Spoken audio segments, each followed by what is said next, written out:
Hey, what's going on YouTube? It's Adam. I hope everybody's having an awesome Sunday. I just wanted to hop on and make you guys a video on how I started my cargo van business. I started my business 2 years ago. I used to work in healthcare, and I worked in healthcare throughout the pandemic. It definitely took a toll on us, and I really realized that the people in upper management didn't care about the people that were actually doing the work and getting the job done. And it was something that really frustrated me and motivated me to be my own boss. I wanted to be in control of every aspect of how people were treated, how I was treated, and how I made my money. And that's kind of what pushed me to leave healthcare. I didn't know that I wanted to start a transport business. I had a whole list of ideas of what I wanted to do, but my one buddy actually had like a stake body or like a flatbed truck, and he was doing shipments with that. So I started talking to him and just kind of was trying to figure out how he was doing it, because he was making some pretty good money doing it and everything. And started off with talking with him, and he had mentioned that he knew or had met a couple people that do cargo van shipping. And the cool thing about cargo van shipping is that your vehicle weight is under 10,000 pounds gross weight, which means you don't need a DOT or an MC number. And for me, I was like, all right, that's awesome. You don't have to deal with the hoops and everything. You don't have any log books that you got to keep track of. You don't have to stop at weigh stations.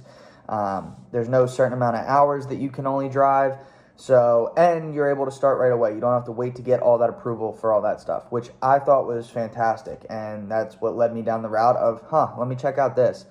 So what I learned from the cargo van stuff was that a lot of it's expedited shipping. It's very on demand. People need it now. The semi-trucks, obviously, like I said, take a lot longer to get certain distances. They can only travel so fast. They can only travel so many miles and hours in a day. Versus the cargo vans, I mean, not condoning it, but if you feel comfortable, you can drive for 24 hours if you wanted to do that. With it being expedited too, there can be some very good money in the whole business, and all of that was super intriguing to me. So getting started, I hopped on Indeed and I just started looking up in my area cargo van jobs, cargo van shipping, expedited shipping, courier work, and independent contract drivers. Once I had found a couple businesses, I reached out to them, went to talk to them, see what the pay was like and everything like that. And once I knew that, hey, this is something I could make a living on, I went out, I got my LLC, my EIN number, and those two things are super crucial. It helps keep your business separate from your personal life, also allows you to open up a bank account in your business name, which is great. And then I went out and I bought a van. I know a lot of people can't just jump right in and afford the cost of a van. So there are a lot of companies too that will let you rent a van first. This could be a great way for people to just kind of like dip their toes with it and start off in the shipping business to see if this is something that they really want to do or not. With the renting, again, like it'd be super nice because you could try it out for a couple months, see if you like it or not, and then just return the van versus buying one, realizing you don't like it, and now you're stuck with a van. I did go down the route of just buying the van.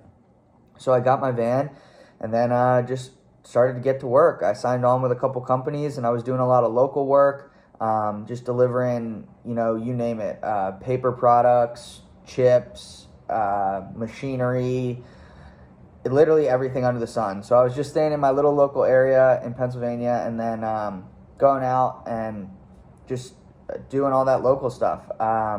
I realized that I really wanted to try to get some more money under my belt and get to see the country. So that's when I started to dive into the OTR, which is over the road, where you just travel. It's from point A to point B, and whenever you're at point B, that's now your point A, and you're going somewhere else. It was super cool. There were a lot of times where I did make some very good money doing the over the road stuff. I got to see so much of the country that I would have never been to if it weren't for that. So it was really cool to get paid to essentially travel the country.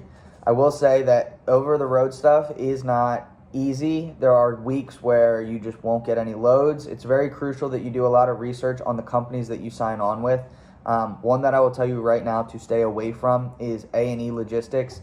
They are a very huge company. Their app seems great. They might seem great at first, but they have the worst problems with getting people paid. I would go 3, 4, 5, 6 weeks without getting paid. My one buddy would go months without getting paid, which is just absolutely ridiculous. Two companies I do really like, though, are Fox Carriers and Empire Loads. Both of them get you paid on time and do offer very good rates for loads. Another difficult part of the over-the-road part, though, is just being away from your family. I currently, at the time, she was my girlfriend, now my fiance, and we have a dog. It made it difficult because I'd be on the road for 2 to 3 weeks at a time, and especially the times where you just have that downtime where you're just sitting in a random parking lot waiting for a load. It makes you miss being at home, and definitely puts a little bit of a strain on just like the family side of things. So it's something that you need to seriously consider before diving into this. If you are just like a single owner operator like my one buddy is, he would stay out for 2 to 3 months at a time, just traveling the country. It can be a great experience in all sorts of ways, and it really is just what you make from it. So yeah, I did a little bit of local stuff, like I said, then transitioned back into the OTR, over the road, everything, and then I came back, wanted to try to stay local more so I could be home every night, and that's where I started taking clients that I was doing work for with my courier company, the third-party company that I was working with, and I was getting subcontracted out by them. I started going directly to those clients with my business cards, being like, hey, they take a profit, and I still have to get paid. So if you cut them out and you just work with me directly, then I can lower your shipping costs because we don't need to pay them. Not only do I get a pay increase, but you guys also get cheaper rates. And a lot of the clients were like, hey, save money and you still do the job. Sounds pretty good to me. I ended up getting a couple clients under my belt. My top favorite one was Tate Towers up in Lancaster.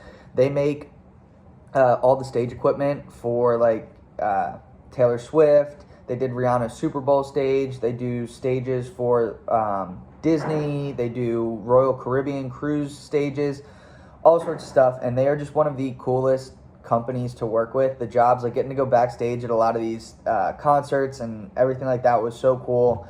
And they were a company that, one, makes a ton of money, so that when they called up and were like, hey, this is last minute, we need you to drive to our warehouse right now, take this to Philadelphia.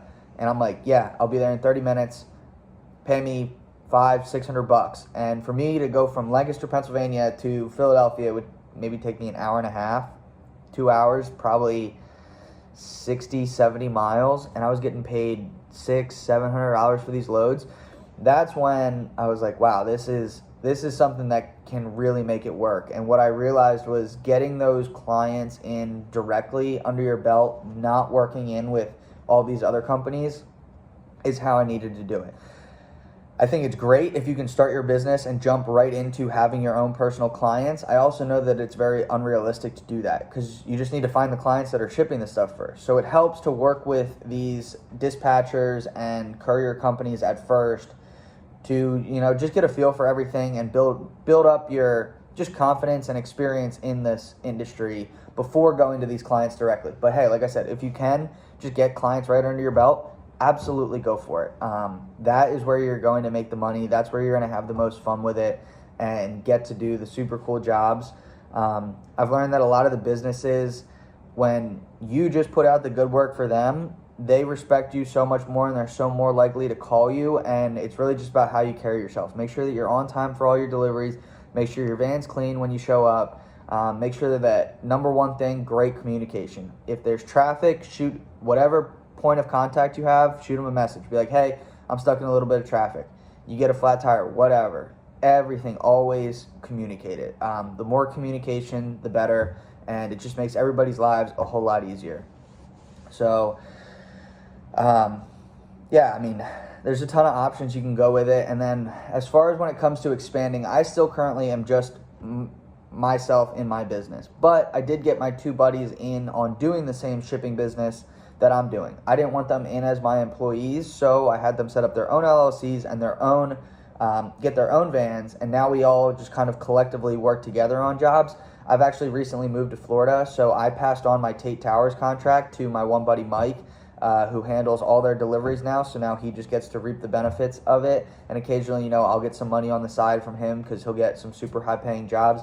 I think he just did a job up to Boston that paid him like $1,700 or something like that. It's so cool working with that company. But I think it was a huge, crucial part for me was to get some very trustworthy friends in on the business with me that I didn't necessarily have full responsibility for, yet they also now get to have their own businesses and reap the benefits of having their own businesses, like the tax write-offs and such.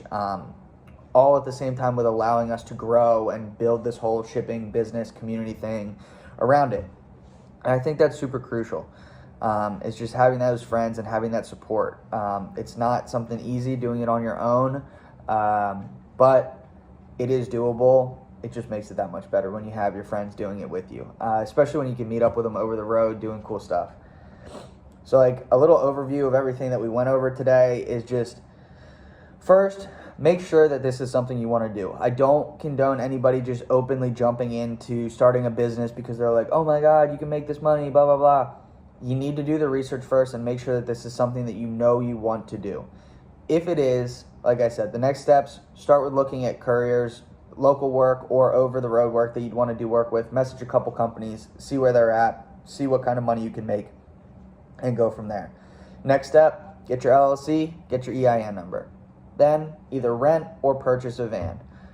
Once you go from there, it's pretty much game on. You get your insurance, you send everything into the companies, and you're ready to rock and roll. It's going to be hard. Stick with it. Just keep grinding. That's all you have to do is you just got to keep hammering down. And trust me, like I still go through these roller coaster of days where it's like, should I continue doing this? Do I want to do this?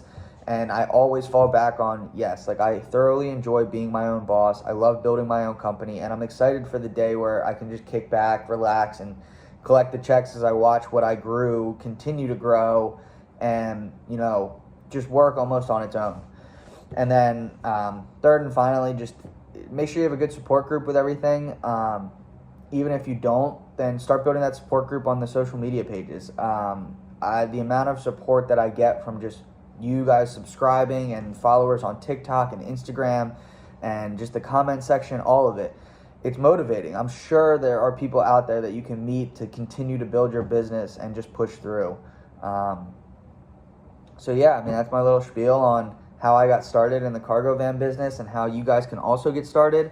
If you have more questions, feel free to DM me on Instagram, post something in the comments. I really try to answer everybody in the comments sections, and I just look forward to posting more videos to discuss all of this stuff. I thoroughly enjoy it, and I really appreciate everybody who watches my videos and supports me.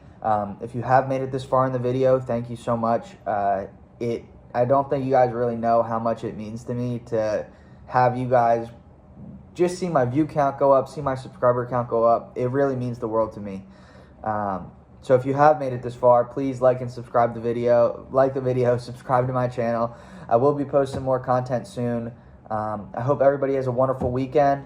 Hope everybody has a great day. I'll see you later.